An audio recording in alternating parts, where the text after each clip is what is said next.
ಶ್ರೀ ಗುರುಭ್ಯೋ ನಮಃ. ಹರಿ ಓಂ. ಸೃಷ್ಟಿಸ್ಥಿತ್ಯಪ್ಯಯೇಹ ನಿಯತಿದೃಶಿತಮೋ ಬಂಧಮೋಕ್ಷಾಶ್ಚ ಯಸ್ಮಾತ್ ಅಸ್ಯ ಶ್ರೀ ಬ್ರಹ್ಮರುದ್ರ ಪ್ರಭೃತಿ ಸುರನರದ್ವೀಷ ಶತ್ರುತ್ಮಕಸ್ಯ ವಿಷ್ಣೋರ್ವ್ಯಸ್ತಾತ್ ಸಮಸ್ತಾತ್ ಸಕಲಗುಣನಿಧಿಃ ಸರ್ವದೋಷೋ ವ್ಯಪೇತಃ ಪೂರ್ಣಾನಂದೋ ವ್ಯಯೋ ಯೋ ಗುರುರಪಿ ಪರಮಶ್ಚಿಂತಯೇತಂ ಮಹಾಂತಂ.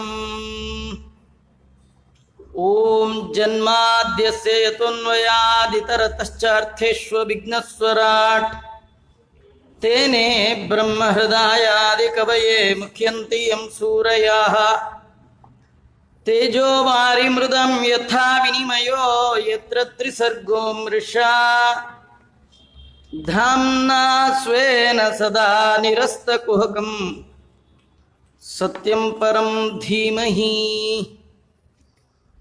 ವಂದೇ ವಂದಾರು ಮಂದಾರಂ ವಂದಾವನ ವಿನೋದಿನಂ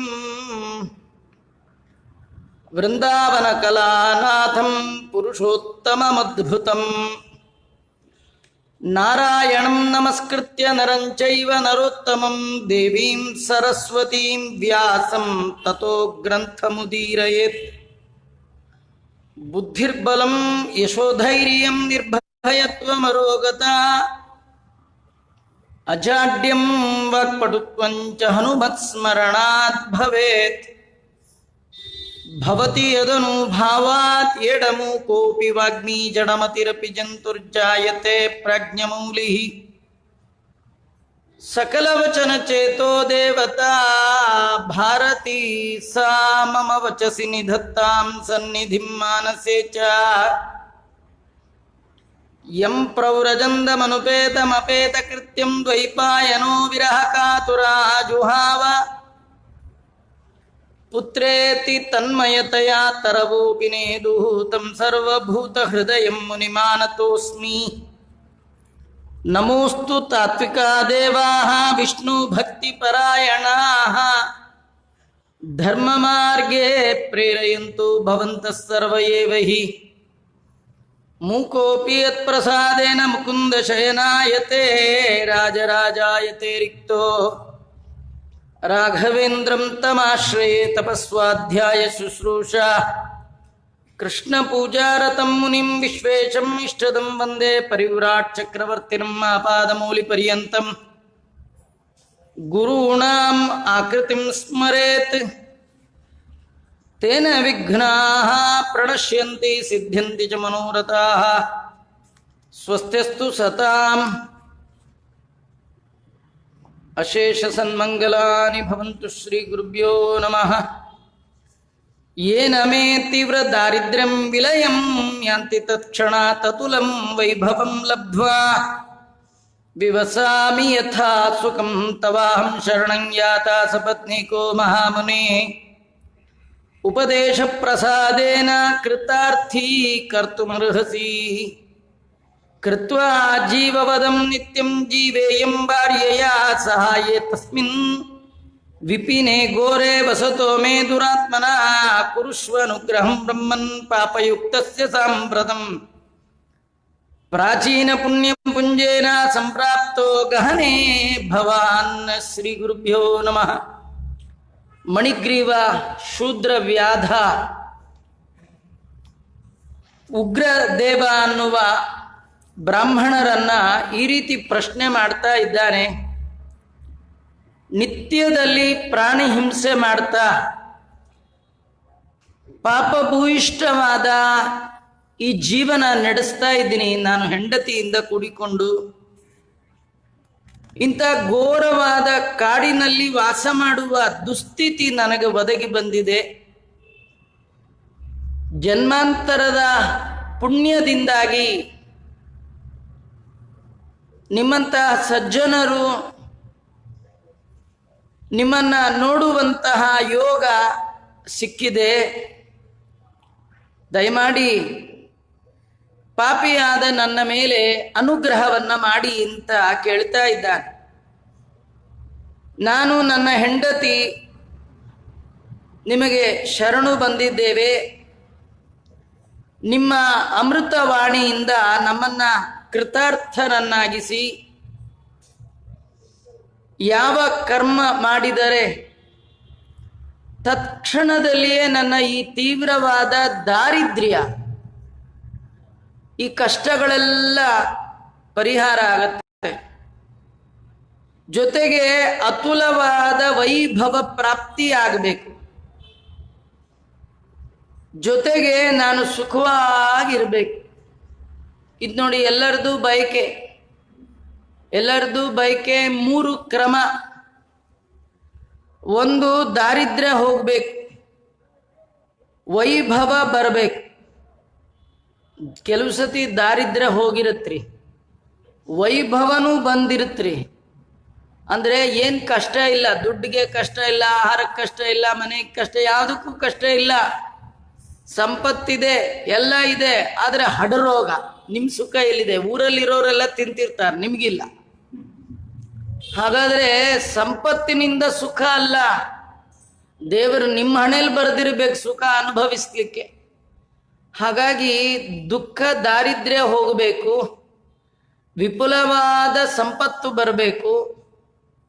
ಆ ದುಃಖ ಹೋದ ಅನುಭವ, ಸಂಪತ್ತನ್ನು ಅನುಭವಿಸುವಂತಹ ಯೋಗ, ಇದಕ್ಕೆ ಸುಖ ಅಂತ ಕರೀತಾರಲ್ಲ, ಅದು ಇರಬೇಕು.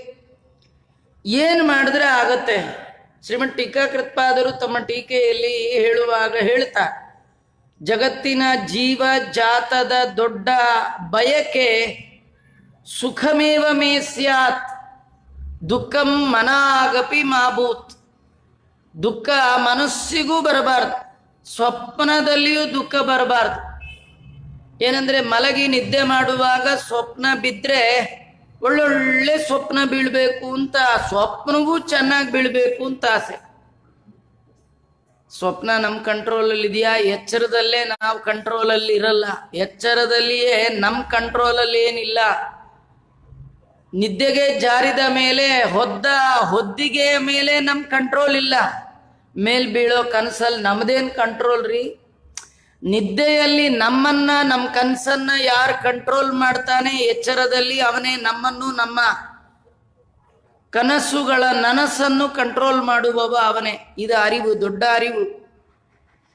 ಯಾರು ಈ ಜ್ಞಾನವನ್ನ ಭಗವಂತನ ಬಗ್ಗೆ ಎಚ್ಚರ, ಜಾಗೃತಿ, ಸುಷುಪ್ತಿ 3 ಅವಸ್ಥೆಗಳಲ್ಲಿ ಭಗವಂತ ನಮ್ಮನ್ನ ನಿಯಮನ ಮಾಡ್ತಾ ಇದ್ದಾನೆ. ಅವನ ನಿಯಮನಕ್ಕೆ ಒಳಪಟ್ಟು ಜೀವನದಲ್ಲಿ ನನಗೆ ಸುಖ ಸಂತೋಷಗಳು ಬರ್ತಾ ಇದೆ ಅಂತ ಯಾರು ಸರಿಯಾಗಿ ತಿಳಿದು ಅವನನ್ನು ನಂಬಿ ಭಜನೆ ಮಾಡ್ತಾರೆ, ಅವರು ಮಾತ್ರ ಸುಖವಾಗಿರ್ಲಿಕ್ಕೆ ಸಾಧ್ಯ. ಇದನ್ ಬಿಟ್ಟು ದೇವರನ್ನು ಮರೆತು ದೇವರಿಗೆ ಬೆನ್ನು ಮಾಡಿ ಜೀವನ ನಡೆಸುವವನಿಗೆ ಈ 3 ಕನಸೆ. ಯಾವುದು? ದಾರಿದ್ರ್ಯ ಪರಿಹಾರ, ವೈಭವ ಪ್ರಾಪ್ತಿ, ಸುಖದ ಅನುಭವ. ಈ 3 ಸಿಗೋಲ್ಲ. ಅದು ಸಿಗಬೇಕಾದ್ರೆ ದೇವರ ಪಾದವನ್ನು ಹಿಡಿದವರಿಗೆ ಮಾತ್ರ. ಈ ವ್ಯಾಧ ಶೂದ್ರ ಆ ಬ್ರಾಹ್ಮಣರನ್ನು ಪ್ರಶ್ನೆ ಮಾಡಿದ್ದಾನೆ. ಆಗ ಬ್ರಾಹ್ಮಣ ಮಾತಾಡ್ತಾ ಹೇಳ್ತಾ ಇದ್ದಾನೆ, ಕೃತಾರ್ಥೋಸಿ ಮಹಾಭಾಗ ಯಥಾತಿಥ್ಯಂ ಕೃತಂ ಮಮ ಅತಸ್ತೆ ಭಾವಿ ಕಲ್ಯಾಣಂ ಸಪತ್ನೀಕಸ್ಯ ಸಾಂಪ್ರತಂ. ನೀನೇ ಭಾಗ್ಯವಂತನಪ್ಪ, ಸರಿಯಾದ ಸಮಯದಲ್ಲಿ ನನ್ನನ್ನು ಉಪಚಾರ ಮಾಡಿದೆಯಲ್ಲ, ನಿನ್ನ ಭಾಗ್ಯದ ಬಾಗಿಲು ತೆಗಿತು ಅಂತ ತಿಳ್ಕೊ. ನಿನ್ನ ಕಷ್ಟಗಳು ಹೋಗುವ, ಕಷ್ಟ ಕಳೆಯುವ ದಿನ ಆರಂಭ ಆಯಿತು ಅಂತ ತಿಳ್ಕೊ. ನಿನಗೆ ಸಂಪತ್ತು ಪ್ರಾಪ್ತಿ ಆಗಲಿಕ್ಕೆ ಶುರುವಾಯಿತು ಅಂತ ತಿಳ್ಕೊ. ಕಥೆ ಏನಂದ್ರೆ, ಯಾವತ್ತು ನಮ್ಮ ಮನೆಗೆ ಸಜ್ಜನರು ಬರ್ತಾರೆ ಅವತ್ತು ತಿಳ್ಕೊಳ್ಳಿ, ಅವತ್ತಿಂದ ನಿಮ್ಮ ಕಷ್ಟ ಹೋಗ್ತಾ ಇದೆ. ಅವತ್ತಿಂದ ದೇವರು ನಿಮಗೆ ಸುಖದ ಅನುಭವವನ್ನು ತಂದು ಕೊಡ್ತಾನೆ ಅಂತ ತಿಳ್ಕೊಳ್ಳಿ. ಕಳೆದ ಸಂಪತ್ತೆಲ್ಲ ಮರಳಿ ಬರಬೇಕಾದ್ರೆ ಮರಳಿ ಮರಳಿ ಮತ್ತೆ ಮತ್ತೆ ಮನೆಗೆ ಸಜ್ಜನರು ಬರ್ತಾ ಇರ್ಬೇಕು. ಸಜ್ಜನರು ಬರೋದಿರ್ಲಿ, ಮನೇಲಿ ನಾವೇ ಇರಲ್ಲ, ಎಲ್ಲಿ ಬರ್ಬೇಕು ಸಜ್ಜನರು? ಮನೆಯಲ್ಲಿ ಯಾರಾದ್ರೂ ಇದ್ರೆ ಸಜ್ಜನರು ಬಂದ ಸುದ್ದಿಯಾದ್ರೂ ಕಿವಿಗೆ ಬೀಳ್ಬೋದು, ಮನೇಲಿರೋ ಇಬ್ರು ಕೂಡ ಮನೆಗೆ ಬೀಗ ಹಾಕೊಂಡು ಸೂರ್ಯ ಉದಯಕ್ಕೆ ಹೋಗಿ ಸೂರ್ಯ ಅಸ್ತಮಾನ ಆದರೂ ಬಾರ್ದಿದ್ರೆ ಸಜ್ಜನರು ಬರೋದಾಗ್ಲಿ, ಬರುವ ಸುದ್ದಿ ಆಗಲಿ, ನಮ್ಮ ಕಷ್ಟ ಪರಿಹಾರ ಆಗಲಿ ಎಲ್ಲಿಂದ ಆಗ್ಲಿಕ್ಕೆ ಸಾಧ್ಯ? ಇವರಂತ ಇದ್ದಾರೆ, ಕೃತಾರ್ಥೋಸಿ, ನೀನು ಕೃತಾರ್ಥ, ಕೃತಕೃತ್ಯ, ಮಾಡಬೇಕಾದ ಕರ್ಮವನ್ನ ಮಾಡಿದ ಹಾಗಾಯಿತು, ಪಡೆಯಬೇಕಾದ ಅರ್ಥವನ್ನು ಪಡೆದ ಹಾಗಾಯಿತು. ಕೃತಾರ್ಥೋಸಿ, ಇದು ಎರಡು ಆದರೆ ಅವನೇ ಭಾಗ್ಯವಂತ. ನೀನು ಮಹಾಭಾಗ್ಯವಂತ. ಯಾವಾಗ ನನಗೆ ಆತಿಥ್ಯವನ್ನ ಮಾಡಿದೆಯೋ ನಿನಗೆ ಭಾಗ್ಯೋದಯ ಆಯಿತು ತಿಳ್ಕೊ. ಯಾಕಂದ್ರೆ ನಿನ್ನ ಆತಿಥ್ಯಕ್ಕೆ ನಾನು ಯೋಗ್ಯನಾದ ವ್ಯಕ್ತಿ. ಒಂದು ಬ್ರಾಹ್ಮಣ, ಎರಡನೇದು ಹಸಿದವ, ಬಳಲಿದವ, ದಿಕ್ಕು ಕಾಣದೆ ಬಿದ್ದವ, ನನಗೆ ಎಲ್ಲ ಬಗೆಯ ಶೈತ್ಯೋಪಚಾರವನ್ನ ಮಾಡಿ ನನ್ನನ್ನು ಸಂತೋಷಗೊಳಿಸಿದ್ದೀಯ. ಸುಮಧ್ವ ವಿಜಯದಲ್ಲಿ ಪಂಡಿತಾಚಾರ್ಯರು ಒಂದು ಮಾತು ಹೇಳ್ತಾರೆ ನೋಡಿ, ದೇವರ ದಯ ಬೇಕು ಅಂತ ಬಯಸುವವ ಸತಾಂ ಪ್ರಸತ್ಯೈಚ ನಿರಂತರಾಯೈ. ಜೀವನದಲ್ಲಿ ನಿರಂತರವಾಗಿ ನಾವು ಮಾಡುವ ಕರ್ಮದಿಂದ ಸಜ್ಜನರು ಸಂತೋಷ ಪಡುವ ಹಾಗೆ ನಮ್ಮ ನಡೆ ನುಡಿಯನ್ನ ರೂಪಿಸಿಕೊಳ್ಬೇಕು. ನಮ್ಮ ನಡೆಯಿಂದ, ನಮ್ಮ ನುಡಿಯಿಂದ ಸಜ್ಜನರು ಸಂತೋಷ ಪಟ್ರೆ ಸಾಕು. ಮತ್ತವರು ಬಾಯಿ ಬಿಟ್ಟು ನಿಂಗೆ ಒಳ್ಳೇದಾಗ್ಲಿ ಹೇಳಬೇಕಾದ್ದೇ ಇಲ್ಲ. ಸೂರ್ಯೋದಯ ಆದ್ಮೇಲೆ ಕತ್ಲು ಹೋಗ್ಲಿ ಅಂತ ಏನು ಹೇಳ್ಬೇಕಾ? ಸೂರ್ಯ ಉದಯ ಆಗ್ತಾ ಇರುವಾಗಲೇ ಇರುವ ಕತ್ತಲು ಹೇಗೆ ಹೊರಟು ಬಿಡುತ್ತೋ, ಸಜ್ಜನರ ಮನಸ್ಸು ಪ್ರಸನ್ನ ಆಗ್ತಾ ಇದ್ರೆ ಸಾಕು, ನಮಗೆ ಭಾಗ್ಯದ ಬಾಗಿಲು ತೆಗಿಲಿಕ್ಕೆ ಆರಂಭ ಆಗತ್ತೆ. ವಿನಾ ವ್ರತೈ ವಿನಾ ತೀರ್ಥೈ ವಿನಾ ದಾನೈರಯತ್ನತಃ ದಾರಿದ್ರ್ಯಂತೆ ಲಯಂ ಯಾತಿ ತಥಾ ನಿರ್ಧಾರಿತಂ ಮಯಾ. ಅಪ್ಪ, ನೀನು ಯಾವ ವ್ರತನೂ ಮಾಡಬೇಕಾದಿಲ್ಲ ನೋಡು, ತೀರ್ಥಯಾತ್ರೆ ಬೇಕಾದಿಲ್ಲ, ದಾನ ಮಾಡಬೇಕಾದಿಲ್ಲ, ಧರ್ಮ ಮಾಡಬೇಕಾದಿಲ್ಲ.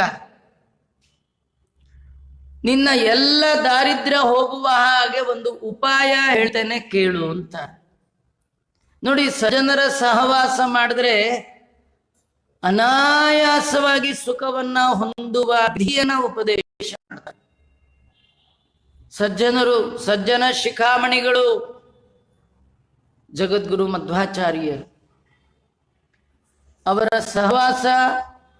ಅವರ ಸಹವಾಸ ಮಾಡಿದವರ ಸಹವಾಸ, ಅದನ್ನು ಮಾಡಿದರೆ ನಮಗೆ ಸುಲಭವಾದ ಉಪಾಯ.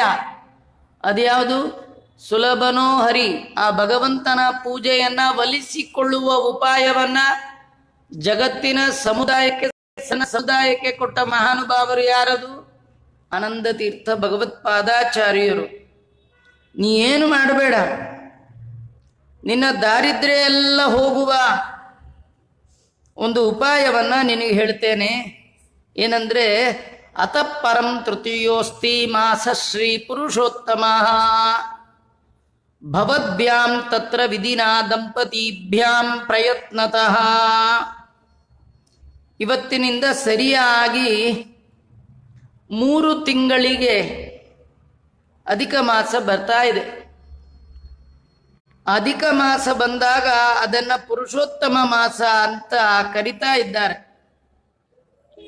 ಆ ಮಾಸ ಬಂದಾಗ ನೀವು ದಂಪತಿಗಳು ಕರ್ತವ್ಯಂ ದೀಪದಾನಂಚ ಪುರುಷೋತ್ತಮ ತುಷ್ಟಯೇ ತೇನ ತೇ ತೀವ್ರ ದಾರಿದ್ರ್ಯಂ ಸಮೂಲಂ ನಾಶಮೇಷ್ಯತಿ. ಅಧಿಕ ಮಾಸ ಬಂದಾಗ ನೀವಿಬ್ರು ದಂಪತಿಗಳು ಭಕ್ತಿ ಶ್ರದ್ಧೆಯಿಂದ ಒಂದು ದೀಪದಾನವನ್ನ ಪುರುಷೋತ್ತಮ ಪ್ರೀತಿಗಾಗಿ ಮಾಡ್ರಿ. ನಿಮ್ಮ ಈ ತೀವ್ರವಾದ ದಾರಿದ್ರ್ಯ ಸಮೂಲವಾಗಿ ಹೋಗುತ್ತೆ. ದಾರಿದ್ರ್ಯಕ್ಕೆ ಕಾರಣ ಏನೋ ಅದಕ್ಕೆ ಮೂಲ ಅಂತಾರೆ. ರೋಗಕ್ಕೆ ಮೂಲ ಯಾವುದೋ ಅದನ್ನ ಹುಡುಕ್ತಾರೆ ಡಾಕ್ಟ್ರು. ರೋಗ ಕ್ಯೂರ್ ಮಾಡೋದು ದೊಡ್ಡದಲ್ಲ, ರೋಗ ಯಾಕೆ ಬಂತು ಅಂತ ತಿಳ್ಕೊಂಡು ಅದು ಮತ್ತೆ ಬಾರದ ಹಾಗೆ ಔಷಧಿಯನ್ನ ಕೊಡುವವ ಅವನು ಬುದ್ಧಿವಂತ.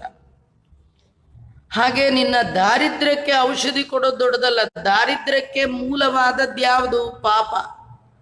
ಆ ಪಾಪ ಪರಿಹಾರ ಆಗಲಿಕ್ಕೆ ಏನು ಬೇಕೋ ಅದನ್ನು ಕೊಡ್ತೇನೆ, ಈ ದೀಪದಾನವನ್ನು ಮಾಡು ಅಂತ. ತಿಲ ತೈಲೇನ ಕರ್ತವ್ಯಂ ಸರ್ಷಿಪ ವೈಭವೇ ಸತಿ ಮಧ್ಯೆ ಕಿಂಚಿತ್ ಕಾನನೇ ವಸತೋದುನಾ.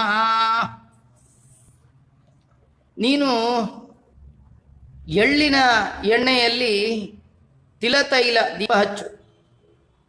ಅನುಕೂಲ ಇದ್ರೆ ಸರ್ಪಿ ಅಂದರೆ ತುಪ್ಪದ ದೀಪ. ವೈಭವೇ ಸತಿ ಅಂತಾರೆ ನೋಡಿ. ಅಂದರೆ ಇದೇ ಮಾಡಬೇಕು ಅದೇ ಮಾಡಬೇಕು ಅಂತ ಏನು ದೇವ್ರ ಪರ್ಟಿಕ್ಯುಲರ್ ಇಲ್ಲ.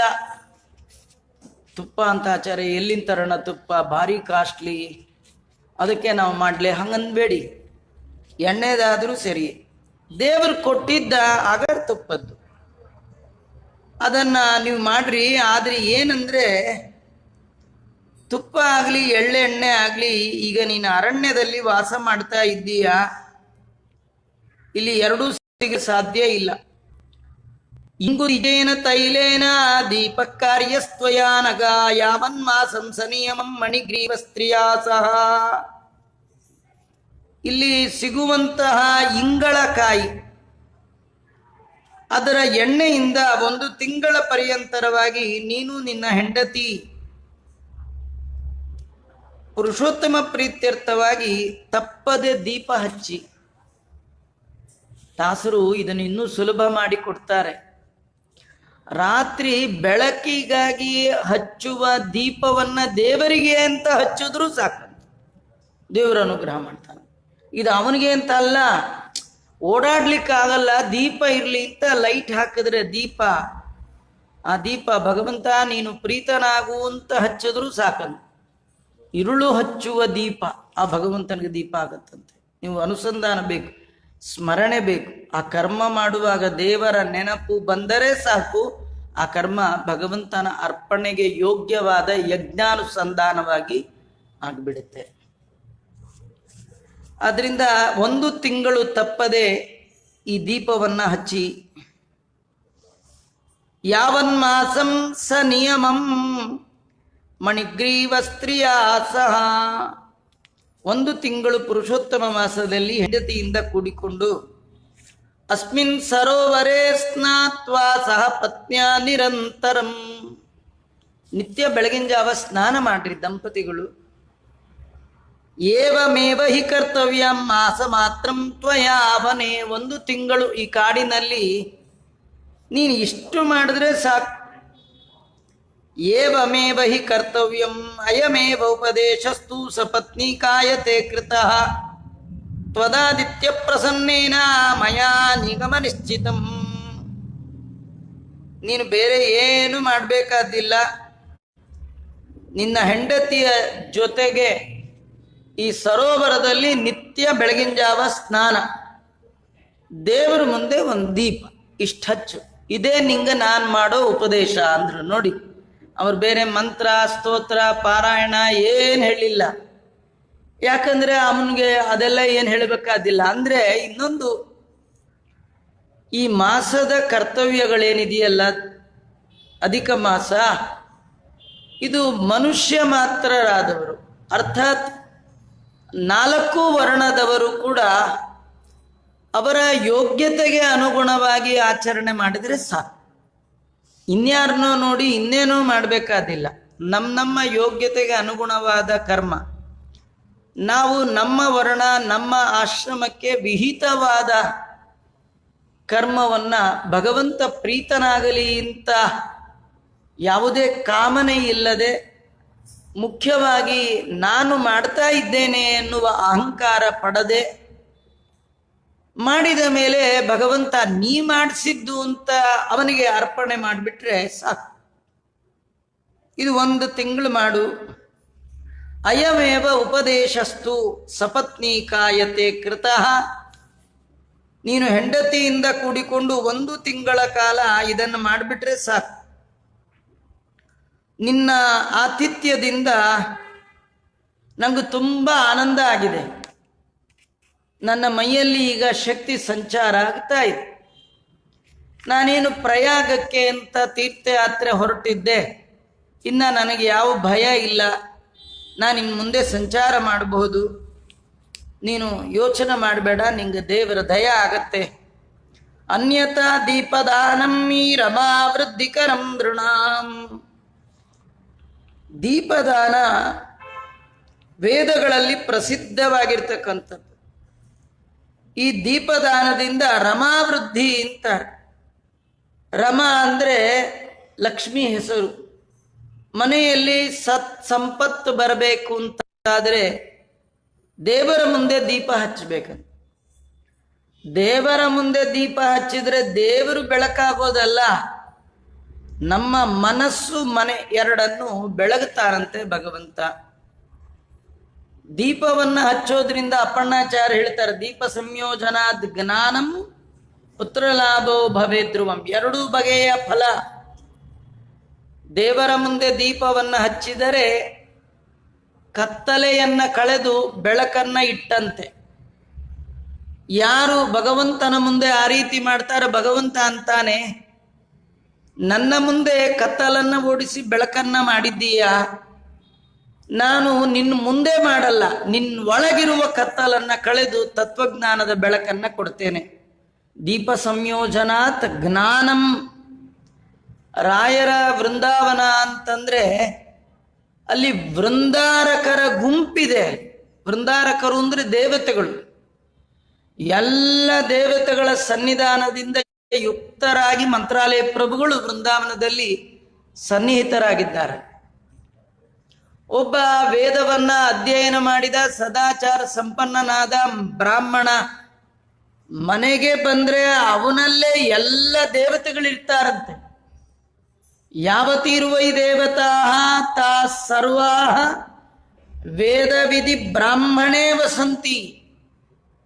ವೇದಾಧ್ಯಯನ ಮಾಡಿ ವೇದದಲ್ಲಿ ಹೇಳಿದಂತೆ ಆಚಾರ ಸಂಪನ್ನನಾದ ಶ್ರೋತ್ರಿಯನಾದ ಬ್ರಾಹ್ಮಣನಲ್ಲಿಯೇ ಎಲ್ಲ ದೇವತೆಗಳು ಇರೋದಾದ್ರೆ ರಾಘವೇಂದ್ರ ಸ್ವಾಮಿಗಳಲ್ಲಿ ಯಾವ ದೇವತೆಗಳಿಲ್ಲ ಹೇಳಿ. ಆ ಎಲ್ಲ ದೇವತೆಗಳ ಪ್ರಖರವಾದ ಸನ್ನಿಧಾನದಿಂದ ಯುಕ್ತರಾಗಿ ಕುಳಿತವರು ಮಂತ್ರಾಲಯ ಪ್ರಭುಗಳು. ಅವರ ಮುಂದೆ ಅವರ ನೆನಪಿನೊಂದಿಗೆ ಅವರ ಫೋಟೋ ಮುಂದೆನೋ ಅವರ ಬೃಂದಾವನದ ಮುಂದೆಯೋ ಅವರ ಮಠಗಳಲ್ಲಿ ಆ ಒಂದು ಎರಡು ದೀಪವನ್ನು ನಾವು ಹಚ್ಚಿಬಿಟ್ರೆ ಸಾಕು.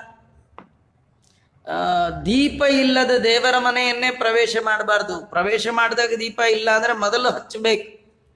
ಮತ್ತೆ ದೀಪವನ್ನು ಹಚ್ಚಲಿಕ್ಕೆ ಹೇಳಿಲ್ಲ, ದೀಪ ಪ್ರಜ್ವಾಲನ ಅಂತ ಹೇಳಿದ್ದಾರೆ.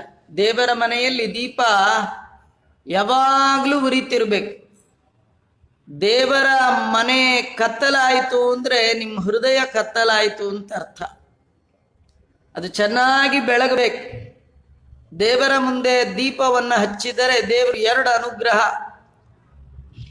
ಒಂದು, ಒಳಗಿರುವ ಅಜ್ಞಾನದ ಕತ್ತಲೆಯನ್ನ ಕೊಳೆದು ತತ್ವಜ್ಞಾನದ ಬೆಳಕನ್ನ ಅಲ್ಲಿ ಕೊಡ್ತಾನೆ. ಇನ್ನೊಂದು,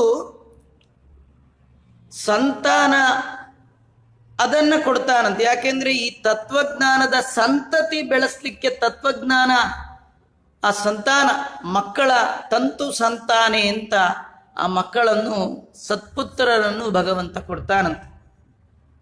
ಆ ನಿಟ್ಟಿನಲ್ಲಿ ಉಗ್ರದೇವ ಬ್ರಾಹ್ಮಣರು ವ್ಯಾಧನಿಗೆ ಹೇಳ್ತಾ ಇದ್ದಾರೆ, ಅನ್ಯತಾ ದೀಪದಾನಮ್ಮಿ ರಮಾವೃದ್ಧಿಕರಂ ನೃಣಾಂ ವಿಧಿನಾ ಕ್ರಿಯಮಾಣಂ ಚೇತ್ಕಿಂ ಪುನಃ ಪುರುಷೋತ್ತಮೆ.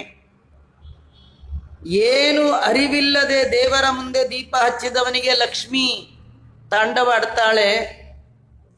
ಇನ್ನ ವಿಧಿನಾ ಕ್ರಿಯಮಾಣಂ, ಶಾಸ್ತ್ರದಲ್ಲಿ ಹೇಳಿದ್ದಕ್ಕೆ ಅನುಗುಣವಾಗಿ, ಅಂದರೆ ದೀಪ ಹಚ್ಚುವಾಗ ಯಾವ ಕಡೆ ತಿರುಗಿಸಬೇಕು, ಯಾವ ಎಣ್ಣೆಯಲ್ಲಿ ಹಚ್ಚಬೇಕು, ಎಂಥ ದೀಪದಲ್ಲಿ ಹಚ್ಚಬೇಕು, ಹೇಗೆ ಹಚ್ಚಬೇಕು, ತುಂಬ ಇದೆ. ಪ್ರತಿ ಒಂದಕ್ಕೂ ತಿಳಿಬೇಕಾದ್ದು ತುಂಬ ತುಂಬ ತುಂಬ ಇದೆ. ತಿಳಿದು ಮಾಡಬೇಕು ಎಲ್ಲ ಕರ್ಮವನ್ನ ಮಾಡುವಾಗ. ಒಂದು ಸತಿ ಅಗ್ನಿಯನ್ನ ಕಡ್ಡಿಪಟ್ಟಣದಿಂದ ಹಿಂಗೆ ಗೀರಿದರೆ ಅಗ್ನಿ ಬರುತ್ತಲ್ಲ, ಒಟ್ಟು ಎಲ್ಲ ಅಗ್ನಿಗಳು ಬರುತ್ತಂತೆ. ಆ ಅಗ್ನಿಯಲ್ಲಿ ತುಂಬ ಅಗ್ನಿಗಳಿದೆ. ಯಾವ ಅಗ್ನಿನೂ ಪರವಾಗಿಲ್ಲ, ಆದ್ರೆ ಒಂದು ಅಗ್ನಿ ಮಾತ್ರ ಸೇರಿಸಬಾರ್ದು. ಅದು ಯಾವುದಂದ್ರೆ ಕ್ರವಿಯಾದ ಅಂತ ಒಂದು ಅಗ್ನಿ ಇದೆ, ಅದು ಅಪರ ಕರ್ಮದಲ್ಲಿ ಮಾತ್ರ. ಆ ಅಗ್ನಿಯನ್ನ ನಿರಸನ ಮಾಡ್ಬೇಕಂತೆ. ಈ ಹೋಮ ಮಾಡುವಾಗ ಅಗ್ನಿಯನ್ನ ತಂದ್ರೆ ಅದರಲ್ಲಿ ಒಂದು ದರ್ಬೆಯನ್ನ ಇಟ್ಟು ಆ ದರ್ಬೆ ಸುಟ್ಟ ಮೇಲೆ ಅದನ್ನು ಹೊರಗೆ ಹಾಕ್ತಾರೆ. ಅಂದ್ರೆ ಆ ಜ್ವಾಲೆಯನ್ನ ಹೊರ ಹಾಕದ ಹಾಗೆ ಅಗ್ನಿಯ ಪ್ರಥಮ ಜ್ವಾಲೆ ಏನಿದೆ ಅದನ್ನ ಪಕ್ಕ ಮಾಡಬೇಕಂತೆ. ಅದಕ್ಕೆ ಒಂದೇ ಕಡ್ಡಿಯನ್ನ ಗಿರಿ ಹಚ್ಚಲಿಕ್ಕೆ ಬರಲ್ಲ, ಅದು ಬೇರೆ ಇನ್ನೊಂದು ಹಚ್ಕೊಳ್ಬೇಕು, ಒಂದು ದೀಪಕ್ಕೆ ಹಚ್ಕೊಳ್ಬೇಕು. ಆ ದೀಪದಿಂದ ದೇವರ ನಂದ ದೀಪವನ್ನ ಅಥವಾ ತುಳಸಿ ಕಾಷ್ಟದಿಂದ ನಂದ ಮೊದಲ ಜ್ವಾಲೆ ಅದು ದೇವರಿಗೆ ಹಚ್ಚಲಿಕ್ಕೆ ಬರಲ್ಲ. ತುಂಬ ಇರ್ತಕ್ಕಂಥದ್ದು. ಒಂದು ದೀಪ ಹಚ್ಚಬೇಕಾದ್ರೂ ತುಂಬ ತಿಳುವಳಿಕೆ ಅದರಲ್ಲಿದೆ. ಇಲ್ಲ ಏನೂ ಗೊತ್ತಿಲ್ಲ ಆಚಾರ, ಸುಮ್ಮನೆ ಗೊತ್ತಿಲ್ಲದೆ ಹಚ್ಚಬಾರ್ದು, ಅದಕ್ಕೆ ದೀಪನ ಹಚ್ಚಲ್ಲ. ಹಂಗೆ ಮಾಡಬೇಡಿ, ದೀಪ ಹಚ್ತಾ ಇರ್ರಿ. ಈ ಹಚ್ತಾ ಇದ್ರೇನೆ ಹೇಗೆ ಹಚ್ಚಬೇಕು ಅಂತ ಹೇಳುವ ಸಜ್ಜನರು ನಿಮಗೆ ಸಿಗ್ತಾರೆ ಯಾವತ್ತೋ ಒಂದಿನ. ಅಲ್ಲಿವರೆಗೂ ಹಚ್ಚಿದ್ದು ಅದರದ್ದು ಏನು ಫಲ ಅಂದರೆ ಹೇಗೆ ಹಚ್ಚಬೇಕು ಅನ್ನುವ ನಾಲೆಡ್ಜ್ ಕೊಡೋ ಸಿಗ್ತಾರಲ್ಲ, ಅದೇ ಫಲ. ಅಷ್ಟು ತನಕ ದೀಪ ಹಚ್ಚಿದ್ದಕ್ಕೆ ಏನು ಫಲ ಅಂದರೆ ಹೇಗೆ ಹಚ್ಚಬೇಕು ಅಂತ ತಿಳಿಸ್ಕೊಟ್ಟವ್ರು. ಅದು ತಿಳಿದ ಮೇಲೆ ಹಚ್ಚಿದ್ರಲ್ಲ, ಅದರಿಂದ ಒಳಗಿರುವ ಕತ್ತಲೆಯನ್ನ ದೇವರು ಕಳಿತಾನೆ, ಅದೇ ಅದರ ಫಲ. ಒಳಗಿರುವ ಕತ್ತಲೆ ಕಳೆದ ಮೇಲೂ ದೇವರ ಮುಂದೆ ದೀಪವನ್ನ ಹಚ್ಚಿದರೆ ಒಳಗಿರುವ ಬೆಳಕಿನ ಅಡಿಯಲ್ಲಿ ಸಹಸ್ರ ಕೋಟಿ ಸೂರ್ಯ ಪ್ರಭೆಗೆ ಮಿಗಿಲಾದ ಆ ಭಗವಂತನ ಮುಖವನ್ನ ಕಾಣುವ ಭಾಗ್ಯವನ್ನ ಭಗವಂತ ಕೊಡ್ತಾನೆ. ಹಾಗಾಗಿ ದೀಪವನ್ನ ವಿಧಿನ ಕ್ರಿಯಮಾಣಚ್ಚೇತ್ ಕಿಂ ಪುನಃ ಪುರುಷೋತ್ತಮೆ, ಉತ್ತಮವಾದ ಅಧಿಕ ಮಾಸದಲ್ಲಿ ಪುರುಷೋತ್ತಮನಿಂದ ಅಭಿಮನ್ಯಮಾನವಾದ ಈ ಮಾಸದಲ್ಲಿ ಶಾಸ್ತ್ರದಲ್ಲಿ ಹೇಳಿದಂತೆ ಹಚ್ಚಿದ ಅಂತಾದ್ರೆ ಇನ್ನೇನು. ವೇದೋಕ್ತಾನಿ ಚ ಕರ್ಮಾಣಿ ದಾನಾನಿ ವಿವಿಧಾನಿ ಚ ಪುರುಷೋತ್ತಮ ದೀಪಸ್ಯ ಕಲಾಂ ನಾರ್ಹಂತಿ ಷೋಡಶೀಂ.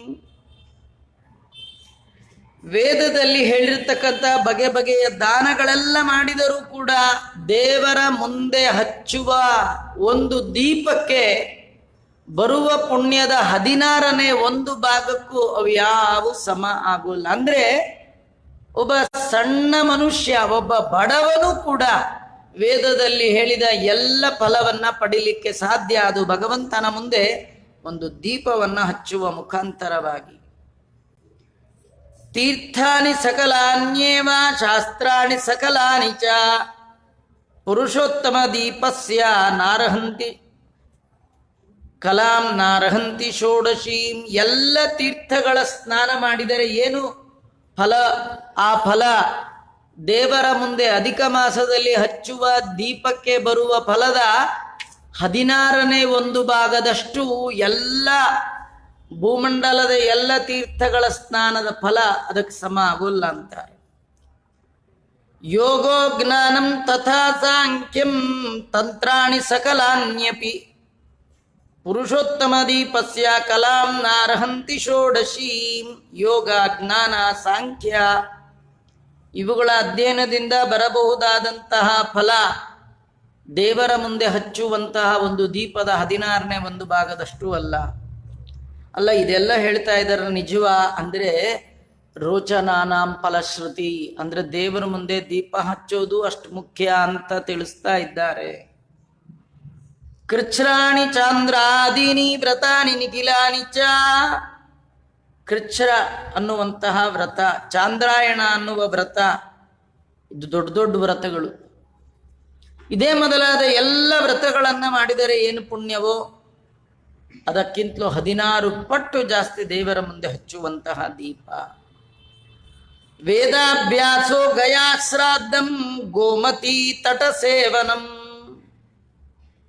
ಗೋಮತಿ ನದಿಯ ತೀರದಲ್ಲಿ ವಾಸ ಮಾಡ್ತಕ್ಕಂಥದ್ದು ಏನು ಫಲ ಬರುತ್ತೋ, ಗಯಾ ಒಳಗೆ ಶ್ರದ್ಧೆಯಿಂದ ಪಿತೃಗಳನ್ನು ಉದ್ದೇಶ ಮಾಡಿ ಪಿಂಡ ಪ್ರದಾನಾದಿಗಳನ್ನು ಮಾಡಿದರೆ ಏನು ಫಲ ಬರಬೇಕೋ, ಸತತವಾಗಿ ವೇದದ ಅಧ್ಯಯನ ಮಾಡಿದರೆ ಏನು ಫಲ ಬರಬೇಕೋ ಅದೆಲ್ಲ ದೇವರ ಮುಂದೆ ದೀಪ ಹಚ್ಚುವಾಗ ಅಧಿಕ ಮಾಸದಲ್ಲಿ ಆ ಫಲವನ್ನ ಪಡಿಲಿಕ್ಕೆ ಸಾಧ್ಯ. ಉಪರಾಗ ಸಹಸ್ರಾಣಿ 1000 ಬಾರಿ ಬರುವಂತಹ ಗ್ರಹಣ ಪರ್ವಕಾಲದ ಪುಣ್ಯ. ವ್ಯತೀಪಾತ ಶತಾನಿ ಚ. ಈ ವ್ಯತಿಪಾತ ಯೋಗ ಅಂತ, ಅದು 100 ವ್ಯತಿಪಾತಕ್ಕೆ ದೇವರ ಮುಂದೆ ಹಚ್ಚುವ ಒಂದು ದೀಪಕ್ಕೆ ಸಮ ಅಂತೆ. ಕುರುವ ಕುರುಕ್ಷೇತ್ರಾದಿವರ್ಯಾಣಿ ದಂಡಕಾನಿ ವನಾನಿ ಚ. ಕುರುಕ್ಷೇತ್ರವೇ ಮೊದಲಾದ ಕ್ಷೇತ್ರ, ದಂಡಕವೇ ಮೊದಲಾದ ವನ, ಇವುಗಳಲ್ಲಿ ವಾಸ ಮಾಡಿದ್ದಕ್ಕಿಂತಲೂ 16 ಪಟ್ಟು ಹೆಚ್ಚು ಫಲ ಭಗವಂತನ ಮುಂದೆ ಅಧಿಕ ಮಾಸದಲ್ಲಿ ಹಚ್ಚುವ ದೀಪಕ್ಕಿದೆ. ಇದು ಎಲ್ಲರಿಗೂ ಹೇಳುವಂಥದ್ದಲ್ಲ ಅಂತ. ಮತ್ತು ನೀವ್ಯಾಕೆ ಹೇಳ್ತಿದ್ದೀರಾ ಆಚಾರ್ಯ? ಎಲ್ಲರಿಗೂ ಹೇಳ್ತಿಲ್ಲ, ರಾಯರ ಭಕ್ತರಿಗೆ ಮಾತ್ರ ಹೇಳ್ತಾ ಇದ್ದೀವಿ. ಸರ್ಕಲಲ್ಲಿ ನಿಂತು ಅನೌನ್ಸ್ ಮಾಡಿದ್ರೆ ಮಾತ್ರ ಅದು ತಪ್ಪಾಗೋದು. ಯಾರು ಅವರ ಬಳಿಗೆ ಬಂದಿದ್ದಾರೆ ತತ್ವಜ್ಞಾನವನ್ನ ಕೊಡಿ, ನಿಮ್ಮ ಸೇವಾ, ಅವರು ಮಾತ್ರ. ಏತ ಕುಖ್ಯತಮಂ ವತ್ಸ ನಾಖ್ಯೇಯಂ ಯಸ್ಯ ಕಸ್ಯಚಿತ್. ಸಿಕ್ಕವ್ರಿಗೆಲ್ಲ ಹೇಳುವಂಥದ್ದಲ್ಲ, ಹೇಳಿದ್ರು ಕೂಡ ಅವರದನ್ನ ಅಪಲಾಪ ಮಾಡ್ತಾರೆ. ಒಂದು ದೀಪ ಹಚ್ಚ ಬಂದ್ಬಿಡುತ್ತಾ, ಒಂದು ದೀಪಕ್ಕೆ ಇಟ್ಟಲ್ಲ, ಇದು ಅಂತ ಇರ್ತಾರೆ. ದೊಡ್ಡವರ ಮಾತಿಗೆ ಯಾರು ಬೆಲೆ ಕೊಡೋಲ್ಲ, ಅವರ ಹತ್ರ ದೊಡ್ಡವರು ಮಾತೇ ಆಡೋಲ್ಲ. ಅದರಿಂದ ಯಾರಿಗಂದ್ರೆ ಅವ್ರಿಗೆ ಹೇಳ್ಬಾರ್ದು, ಧನ ಧಾನ್ಯ ಪಶುರಾತ ಪುತ್ರ ಪೌತ್ರ ಯಶಸ್ಕರಂ. ಎಲ್ಲ ಬಗೆಯ ಸುಖಕ್ಕೆ ಕಾರಣ ಆಗತ್ತಪ್ಪ. ವಂದ್ಯತ್ವೋಪಶಮನಂ ವೈದವ್ಯ ಅವೈದವ್ಯಕರಂ ಸ್ತ್ರೀಯ. ಬಂಜೆಗೆ ಮಕ್ಕಳಾಗತ್ತೆ ಭಗವಂತನ ಅನುಗ್ರಹದಿಂದ. ಸ್ತ್ರೀಯರಿಗೆ ಮುತ್ತೈದೆತನ ಉಳಿಯತ್ತೆ. ರಾಜ್ಯಭ್ರಷ್ಟರಾದವರಿಗೆ ರಾಜ್ಯ ಚಿಂತಿತಾರ್ಥಕರಂ ನೃಣಾಂ. ನೀವೇನು ಮನಸ್ಸಿನಲ್ಲಿ ಬಯಕೆ ಇದ್ರೂ ಅದೆಲ್ಲವನ್ನು ಕೊಡುವಂಥದ್ದು ಭಗವಂತನ ಮುಂದೆ ಹಚ್ಚುವ ಒಂದು ದೀಪಕ್ಕಿಷ್ಟೆಲ್ಲ ಇದೆ ಅಂತ ಇದ್ದಾರೆ. ವಿದ್ಯಾರ್ಥಿ ಲಭತೆ ವಿದ್ಯಾಂ ಸುಸಿದ್ಧಿಂ ಸಿದ್ಧಿಕಾಮುಕ. ಯಾವುದಾರ ಒಂದು ಸಿದ್ಧಿ ಪಡಿಬೇಕು ಅಂತ ಹೊರಟವ ದೇವರ ಮುಂದೆ ದೀಪ ಹಚ್ಚಿದ್ರೆ ಸಾಕು. ವಿನಾ ವಿಧಿಂ ವಿನಾ ಶಾಸ್ತ್ರಂ ಯಕುರ್ಯಾತ್ ಪುರುಷೋತ್ತಮೇ ದೀಪಂತು ಯತ್ರ ಕುತ್ರಾಪಿ ಕಾಮಿತಂ ಸರ್ವಮಾಪ್ನುಯಾತ್. ದೀಪದಾನಕ್ಕೆ ಇಷ್ಟು ಮಹಿಮೆ. ಆದ್ರಿಂದ ಇದೆಲ್ಲ ಹೇಳಿದ್ದು ಯಾಕೆ ಅಂದರೆ, ತಸ್ಮಾತ್ ದೀಪಂ ಪ್ರಕರ್ತವ್ಯೋ ಮಾಸೆ ಶ್ರೀ ಪುರುಷೋತ್ತಮೇ. ಪುರುಷೋತ್ತಮ ಮಾಸದಲ್ಲಿ ಇದು ಕರ್ತವ್ಯ. ಕರ್ತವ್ಯ ಅಂದರೆ ಅಕರಣೆ ಪ್ರತ್ಯವಾಯ ಅಂತ. ಮಾಡದೇ ಇದ್ರೆ ಪಾಪ ಬರುತ್ತೆ ಅಂತ. ಆಪ್ಷನ್ ಅಲ್ಲ, ಕಂಪಲ್ಸರಿ ಮಾಡಲೇಬೇಕು. ದೇವರ ಮುಂದೆ ದೀಪ ಹಚ್ಚಬೇಕು. ಏತದುಕ್ತಂ ಮಯಾ ತೇದ್ಯ ತೀವ್ರ ದಾರಿದ್ರ್ಯ ನಾಶನಂ ಸ್ವಸ್ಥಿತೇ ಗಮಿಷ್ಯಾಮಿ ಸಂತುಷ್ಟ ಸೇವೆಯಾ ತವಾ. ನಿನ್ನ ಸೇವೆಯಿಂದ ತೃಪ್ತನಾಗಿದ್ದೇನಪ್ಪ, ನಿನ್ನ ಎಲ್ಲ ದಾರಿದ್ರ್ಯ ನಾಶ ಆಗತ್ತೆ, ಬಹಳ ಬೇಗ ಆಗತ್ತೆ, ಹೋಗ್ಬರ್ತೀನಿ ಅಂತ ಹೊರಟಿದ್ದಾರೆ ಉಗ್ರದೇವ ಬ್ರಾಹ್ಮಣರು. ಉಗ್ರದೇವ ಬ್ರಾಹ್ಮಣ ಮತ್ತು ಮಣಿಗ್ರೀವ ಅನ್ನುವ ವ್ಯಾಧನ ನಡುವೆ ನಡೆದ ಈ ಸಂವಾದವನ್ನ ಚಿತ್ರಬಾಹು ರಾಜರಿಗೆ ಅಗಸ್ತ್ಯರು ಹೇಳ್ತಾ ಇದ್ದಾರೆ ಈ ಕಥೆಯನ್ನ. ಯಾರಿಗೆ ಯಾರು ಹೇಳಿದ್ರು ಅನ್ನೋದೇ ಮರ್ತೋಗ್ಬಿಡತ್ತೆ. ಅಗಸ್ತ್ಯರು ಹೇಳ್ತಾ, ಇತ್ಯುಕ್ತ ವಿಪ್ರವರ್ಯೋ ಪ್ರಯಾಗಂ ಸಂಜಗಾಮಃ ದ್ವಿಭುಜಂ ಮುರಳಿ ಹಸ್ತಂ ಮನಸಾ ಶ್ರೀಹರಿಂ ಸ್ಮರನ್. ಅವ್ರು ಎಂಥವರು ಉಗ್ರದೇವ ಆ ಬ್ರಾಹ್ಮಣರು ಅಂದ್ರೆ, ದ್ವಿಭುಜನಾದ ಮುರಳೀಧರ ಕೃಷ್ಣನನ್ನ ಸ್ಮರಣೆ ಮಾಡ್ತಾ ಪ್ರಯಾಗ ಕಡೆ ಹೊರಟಿದ್ದಾರೆ. ಅನುಗತ್ವೋಗ್ರದೇವಂ ತಂ ಕಿನ್ಮೇಕಯನ್ಮಾಸನ್ ನಿಜಾಶ್ರಮಾತ್ ಪುನರಾವರ್ತನತ್ವ ದಂಪತಿ ಹೃಷ್ಟಮಾನಸೌ. ಆ ಗಂಡ ಹೆಂಡತಿಗೆ ಬಹಳ ಸಂತೋಷ ಆಯಿತು. ತಮ್ಮ ಆಶ್ರಮಕ್ಕೆ ಬಂದಿದ್ದಾರೆ. ಯಾವಾಗ ಪುರುಷೋತ್ತಮ ಮಾಸ ಬರುತ್ತೆ ಅಂತ ಬ್ರಾಹ್ಮಣರು ಹೇಳಿದ ಮಾತಿನಲ್ಲಿ ಭಕ್ತಿ ಶ್ರದ್ಧೆಯಿಂದ ಅಧಿಕ ಮಾಸಕ್ಕಾಗಿ ಕಾಯ್ತಾ ಇದ್ದಾರೆ. ಕಾಯ್ಬೇಕಂತ, ಅಧಿಕ ಮಾಸಕ್ಕಾಗಿ ಕಾಯ್ಬೇಕಂತ. ಮಾಸದ ಅಭಿಮಾನಿಯಾದ ಪುರುಷೋತ್ತಮ ನಿಮ್ಮನ್ನು ಕಾಯ್ತಾನೆ. ಅಯ್ಯೋ ಬಂತಲ್ಲಪ್ಪ ಅಧಿಕ ಮಾಸ, ಇಂದಾನ ಅಂತಾರೆ, ಕೊಡಲ್ಲ. ಕೊಡೋನ್ ಕಂಡ್ರು ಆಗಲ್ಲ, ಕೊಡ್ರಿ ಅಂತ ಹೇಳೋರ್ನ ಕಂಡ್ರು ಆಗಲ್ಲ. ಇಂಥ ಮೆಂಟಾಲಿಟಿ ಕೆಲವರಿಗೆ. ಕಾಯ್ತಾ ಇರ್ಬೇಕಂತೆ. ಗತೆ ಮಾಸದ್ವಯೇ ಶ್ರೀಮಾನ್ ಆಗತ ಪುರುಷೋತ್ತಮ. 2 ತಿಂಗಳು ಕಳಿತು, 3ನೇ ತಿಂಗಳು ಬಂದೇ ಬಿಡ್ತು. ಅದ್ಯಾವುದದು? ಪುರುಷೋತ್ತಮ ಮಾಸ. ತೌ ತಸ್ಮಿನ್ ಚಕ್ರುದ್ದೀಪದಂ ಗುರು ಭಕ್ತಿಪರಾಯಣವು ಬ್ರಾಹ್ಮಣರ ಮಾತಿನಲ್ಲಿ ಭಕ್ತಿ ಶ್ರದ್ಧೆ ಇದ್ದಂತಹ ಆ ಮಣಿಗ್ರೀವ ಅನ್ನುವ ಶೂದ್ರ ವ್ಯಾಧ ಆ ಮಾಸದಲ್ಲಿ ತಾನು ದೀಪವನ್ನು ಭಗವಂತನ ಮುಂದೆ ಆರಾಧನೆ ಮಾಡಿದ್ದಾನೆ, ದೀಪಾರಾಧನೆ ಮಾಡಿದ್ದಾನೆ. ಇಂಗುದೀಜೇನ ತೈಲೇನ ವೈಭವಾರ್ಥಮತಂದ್ರಿತೌ ಏವಂ ತಯೋ ಕೃತತ್ವತೋ ಜಗಾಮ ಪುರುಷೋತ್ತಮ. ಹೀಗೆ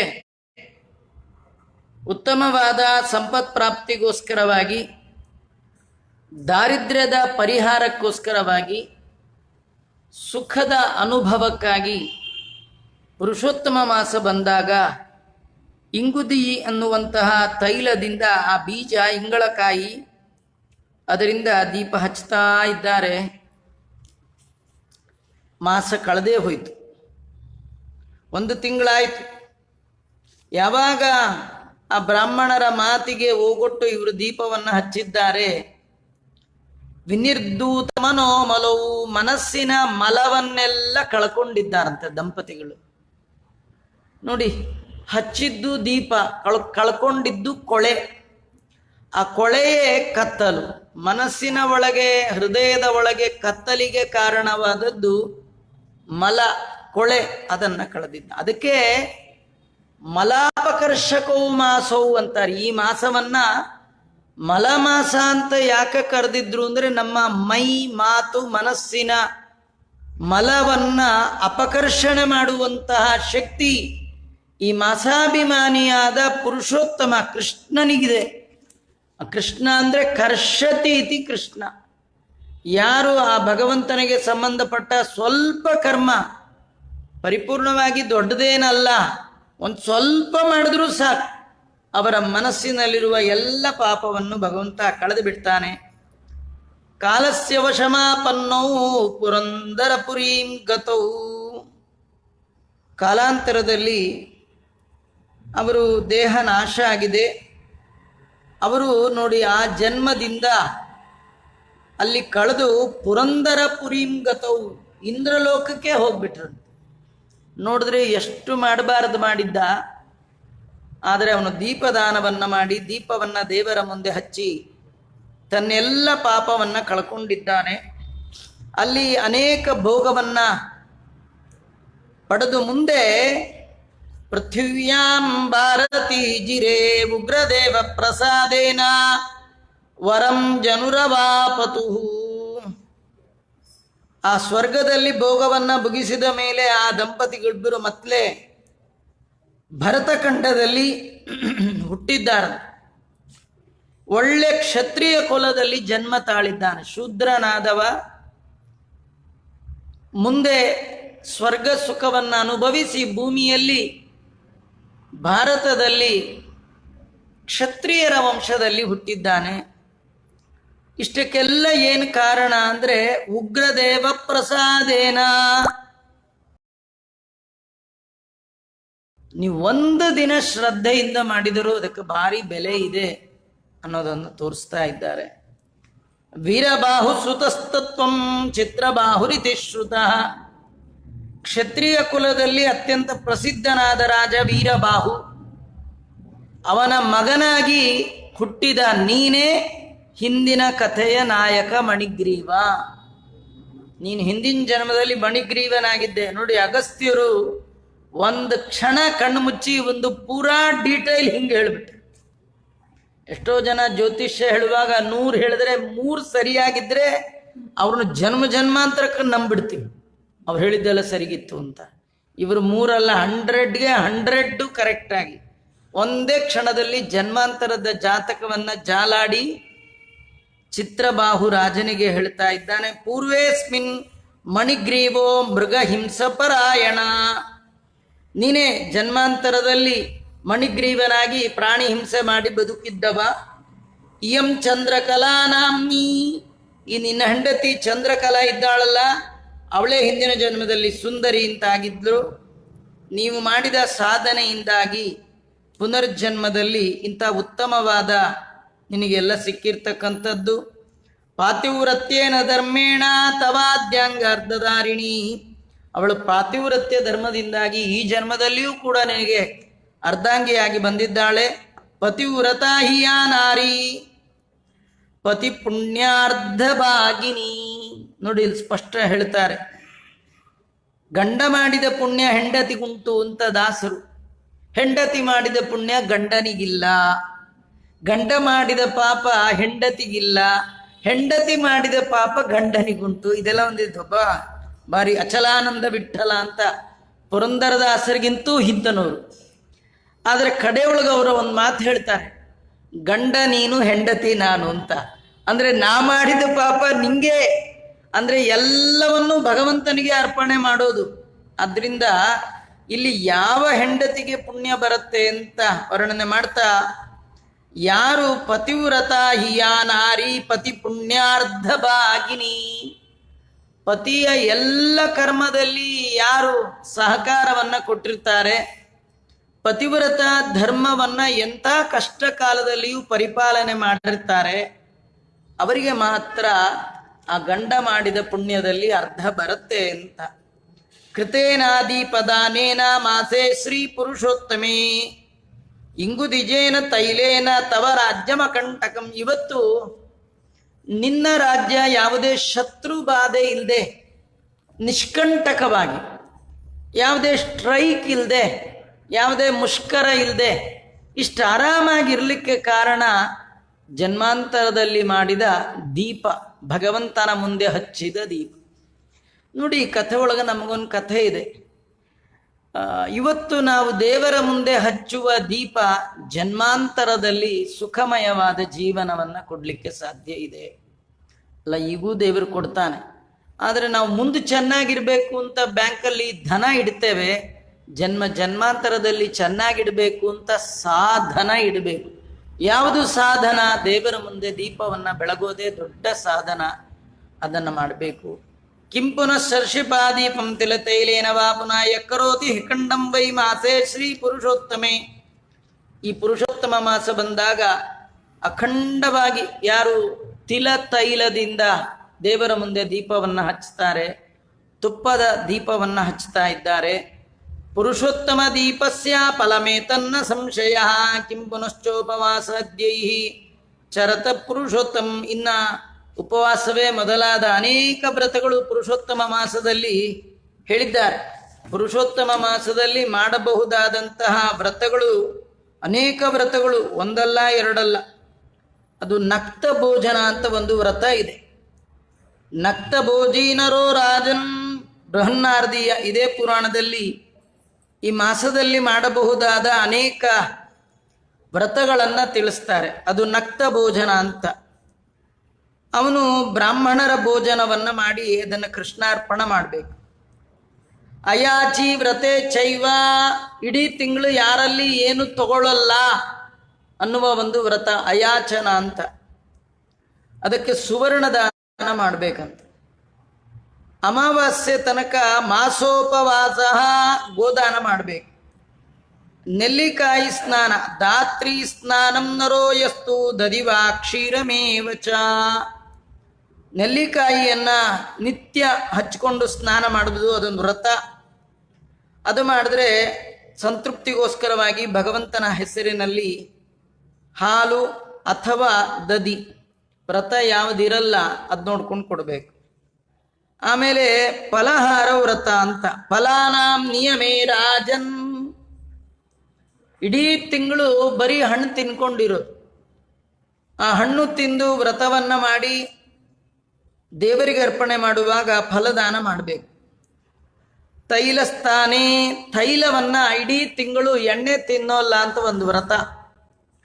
ಅದು ಮಾಡಿದವರು ತುಪ್ಪದಾನ ಮಾಡಬೇಕು. ತುಪ್ಪ ತಿಂದೆ ಮಾಡುವ ವ್ರತ, ತುಪ್ಪನೇ ಈ ತಿಂಗಳು ಅದು ಒಂದು ವ್ರತ ಅಂತ. ಎಷ್ಟು ಸುಲಭ, ತುಂಬಾ ಈಸಿ ವ್ರತಗಳು. ಮನೆ ತುಪ್ಪನೇ ಇರಲ್ಲ, ಒಳ್ಳೇದೇ ಆಯ್ತು ವ್ರತ ಅನ್ಕೊಂಡ್ಬಿಡಿ, ಭಾರಿ ಪುಣ್ಯ. ಅಂದ್ರೆ ಒಂದಿನ ಇಲ್ಲದೆ ಇದ್ದಾಗ ಅನ್ಕೊಳ್ಳೋದಲ್ಲ, ಇಡೀ ಇದ್ರೂ ತಿಂದಿರಬಾರ್ದು. ಹಾಗೆ ಮಾಡಿದಾಗ ಕ್ಷೀರದಾನ. ಧಾನ್ಯ ತ್ಯಾಗ, ಧಾನ್ಯವನ್ನ ತ್ಯಾಗ ಮಾಡಬೇಕಂತೆ. ಇಡೀ ಅಕ್ಕಿ ತಿನ್ನಲ್ಲ, ಗೋಧಿ ತಿನ್ನಲ್ಲ, ಬೇಳೆ ತಿನ್ನಲ್ಲ ಅಂತ ಧಾನ್ಯ ತ್ಯಾಗ ಮಾಡಿದರೆ ಗೋಧಿ ಮತ್ತು ಅಕ್ಕಿಯನ್ನ ದಾನ ಮಾಡಬಹುದು. ನೋಡಿ, ಇನ್ನೊಂದು ವ್ರತ ಭೂಶಯನೆ ಭೂಮೌ ಶಯನೆ ರಾಜನ್ ಸತೂಲಿಂ ಸಪರಿಚ್ಛದಾಂ. ನೆಲದ ಮೇಲೆ ಮಲಗೋ ವ್ರತ, ನೆಲದ ಮೇಲೆ ಮಲಗೋದು. ಯಾರು ವ್ರತವನ್ನ ಮಾಡ್ತಾರೆ, ವ್ರತ ಭೂಶಯನೆ ಭೂಮೌ ಶಯನೆ ರಾಜನ್ ಸತೂಲಿಂ ಸಪರಿಚ್ಛದಾಂ. ನೆಲದ ಮೇಲೆ ಮಲಗೋ ವ್ರತ, ನೆಲದ ಮೇಲೆ ಮಲಗೋದು. ಯಾರು ವ್ರತವನ್ನ ಮಾಡ್ತಾರೆ ಅಂತ್ಯದಲ್ಲಿ ಶಯ್ಯಾದಾನ ಮಾಡುವಂಥದ್ದು. ಆಮೇಲೆ ಪತ್ರ ಭೋಜಿ ನರೋ, 1 ತಿಂಗಳು ಎಲೆ ಒಳಗೆ ಊಟ ಮಾಡ್ತೀನಿ ಅಂತ ಒಂದು ವ್ರತ. ಇನ್ನೇ ಊಟ ಮಾಡ್ರಿ, ಸ್ಟೀಲ್ ಪ್ಲೇಟಲ್ಲಿ ವಾಕಂಟ ಹಾಕಿದ್ದ ಹಾಗೆ ಕೈ ಹಿಡ್ಕೊಂಡು ಊರೆಲ್ಲ ತಿರುಗಾಡ್ಕೊಂತ ತಿನ್ನೋದೇನಾರು ಇಟ್ಕೊಂಡಿದ್ರೆ ಸಂಪ್ರದಾಯ. ಕೆಲವ್ರದ್ದು ಅದೇ ಸಂಪ್ರದಾಯ. ನಮ್ಮಪ್ಪ ಹೀಗೆ ತಿಂತಿದ್ರಚ, ನಾವು ಬ್ರಾಹ್ಮಣರೇ, ನಮ್ಮಪ್ಪನೂ ಹೀಗೆ ತಿಂತಿದ್ದ. ಬಿಡಿ, ನೀವು ಪರಂಪರಾ ಬ್ರಾಹ್ಮಣರು, ಏನು ಮಾಡ್ಲಿಕ್ಕಾಗಲ್ಲ. 1 ತಿಂಗಳಾದ್ರೂ ಎಲೆಯಲ್ಲಿ ತಿಂತೀನಿ ಅಂತ ಮಾಡಿಬಿಟ್ರೆ ಅವನು ತಿಂಗಳಾದ್ಮೇಲೆ ಬ್ರಾಹ್ಮಣ ಭೋಜನ. ಆಮೇಲೆ ಇನ್ನೊಂದು ದೊಡ್ಡ ವ್ರತ ಇದೆ, ₹1 ಖರ್ಚಿಲ್ಲ. ಅದು ಯಾವ ವ್ರತ ಅಂದರೆ ಮೌನ ವ್ರತ. ಯಾರ ಜೊತೆ ಮಾತಾಡದೆ, ಕಾಸಿಲ್ಲ, ಕರಿಮಣಿ ಇಲ್ಲ, ಮಠದಲ್ಲಿ ಸೇವಾ ಬರೆಸ್ಬೇಕಾದ್ದಿಲ್ಲ. ಏನಂದ್ರೆ ಮೌನ ವ್ರತ. ಮೌನೇ ಈ ವ್ರತ ಮಾಡಿದ್ರೆ ಇನ್ನೇನು ದಾನ ಇಲ್ಲ, 1 ಗಂಟೆ ದಾನ ಮಾಡಿಬಿಟ್ರೆ ಸಾಕು, ಭಾರಿ ದೇವರ ಅನುಗ್ರಹ. ಆಮೇಲೆ ಇನ್ನೊಂದು ವ್ರತ, ಇದು ಅಷ್ಟೇ ಭಾರಿ ಸುಲಭದ ವ್ರತ. ಅದರಲ್ಲಿ ನಿಮಗೆ ಕಾಸು ಉಳಿತಾಯ ಬೇರೆ. ಅದ್ಯಾವುದಂದ್ರೆ ಉಗುರು ಕೂದಲು ಕಟ್ ಮಾಡೋಲ್ಲ ಅಂತ ಒಂದು ವ್ರತ, 1 ತಿಂಗಳು. ಈಗ ಹೇಗಿದ್ರು ಲಾಕ್ಡೌನ್, ಎಲ್ಲ ಕೊರೋನಾ ಪ್ರಾಬ್ಲಮ್, ಹೋಗಲೇ ಇಲ್ಲ. 1 ತಿಂಗಳು ಪುಣ್ಯ ಬಂತು ನೋಡಿ ಆಚಾರ್ಯ. ಅದಕ್ಕೆ ಏನು ದಾನ ಮಾಡಬೇಕು ಅಂದ್ರೆ ಇನ್ನೇನಿಲ್ಲ ರೀ, ಅದಕ್ಕೆ ಇನ್ನೇನಿಲ್ಲ, 1 ಕನ್ನಡಿ ದಾನ ಮಾಡಿದ್ರೆ ಸಾಕಂತೆ. ನೋಡಿ ಎಷ್ಟು ಸುಖ. ನಖ ಕೇಶ ಧರೋ ರಾಜನ್ ದಾಪಯೇ ದರ್ಶಂ ದಾಪಯೇ. ದರ್ಶ ಅಂದ್ರೆ ಕನ್ನಡಿ, ಅದನ್ನು ದಾನ ಮಾಡಬೇಕಂತೆ. ಆಮೇಲೆ ಈ ಮಾಸದಲ್ಲಿ ಇನ್ನೊಂದು ವ್ರತ ಇದೆ, ಅದು ಏನಂದ್ರೆ ಚಪ್ಪಲಿ ಹಾಕೋಲ್ಲ ಅಂತ. ಪಾದರಕ್ಷೆ ಇಲ್ಲದೆ 1 ತಿಂಗಳು ನಡಿತೀನಿ ಅಂತ ಯಾರು ಹಾಗೆ ಮಾಡ್ತಾರೆ ಅವರು ಪಾದರಕ್ಷೆ ದಾನ. ಆಮೇಲೆ 1 ತಿಂಗಳು ಲವಣಸ್ಯ ಪರಿತ್ಯಾಗೇ, ಉಪ್ಪು ಬಿಟ್ಟು ಬಿಡೋದು. ಉಪ್ಪು, ಅವರು ಬೇರೆ ಬೇರೆ ರಸ ಪದಾರ್ಥಗಳನ್ನು ದಾನ ಮಾಡಿ ಕೃಷ್ಣಾರ್ಪಣ ಮಾಡಬೇಕು. ದೀಪದಾನದ ವ್ರತ, ನಿತ್ಯದಲ್ಲಿ ದೀಪವನ್ನು ದಾನ ಮಾಡುವಂಥದ್ದು. ಅವರು ದೇವರು ಶಕ್ತಿ ಕೊಟ್ಟರೆ ಬಂಗಾರದ ಬತ್ತಿ ದೀಪದಾನವನ್ನು ಮಾಡಬೇಕು. ಆಮೇಲೆ ಈ ಮಾಸದಲ್ಲಿ ಧಾರಣೆ ಪಾರಣೆ ವ್ರತ ಅಂತ, 1 ದಿನ ಊಟ 1 ದಿನ ಉಪವಾಸ, 1 ದಿನ ಊಟ 1 ದಿನ ಉಪವಾಸ. ಇದು ಧಾರಣೆ ಮತ್ತು ಪಾರಣೆ. ನಮಗೆ ಪಾರಣೆ ಅಂದ್ರೆ ಅರ್ಥ ಆಗ್ಬಿಡುತ್ತೆ, ಧಾರಣೆ ಅಂದ್ರೇನೋ ಗೊತ್ತಾಗ್ಲಿಲ್ಲ ಆಚಾರ್ಯ, ನಿತ್ಯ ಊಟ ಮಾಡಿಬಿಟ್ಟೆ ಅಂತಾರೆ. ಅದೇ ಎಲ್ಲ ಮಾಡೋ ವ್ರತ ರೀ, ಅದೇ ದೊಡ್ಡದಲ್ಲ. ಅದನ್ನು ಮಾಡಿದ್ರೆ ಬ್ರಾಹ್ಮಣ ಭೋಜನವನ್ನ ಮಾಡಿಸ್ಬೇಕು ಅಂತ. ಹೀಗೆ ಈ ಬೃಹನ್ನಾರದೀಯ ಪುರಾಣದಲ್ಲಿ ಅನೇಕ ವ್ರತಗಳು ಈ ಮಾಸದಲ್ಲಿ ಮಾಡಬಹುದಾದದ್ದನ್ನೆಲ್ಲ ವರ್ಣನೆ ಮಾಡಿದ್ದಾರೆ. ವಾಲ್ಮೀಕಿ ಋಷಿಗಳು ಚಿತ್ರಬಾಹುವಿಗೆ ಹೇಳಿದ ಈ ಕಥೆಯನ್ನ, ಚಿತ್ರಬಾಹು ಚರಿತಂ ಪುರಾತನಂ ಸನ್ನಿರೂಪಸ್ಯ ಕಲಶೋದ್ಭವ ಮುನಿ ಸತ್ಕೃತಿಂ ಸಮಧಿಗಮ್ಯ ತತ್ಕೃತಾಮಕ್ಷಯಂ ನಿರ್ಯಯೋ. ಈ ಕಥೆಯನ್ನ ವಾಲ್ಮೀಕಿ ಋಷಿಗಳು ಹೇಳ್ತಾ ಇರ್ತಕ್ಕಂಥದ್ದು.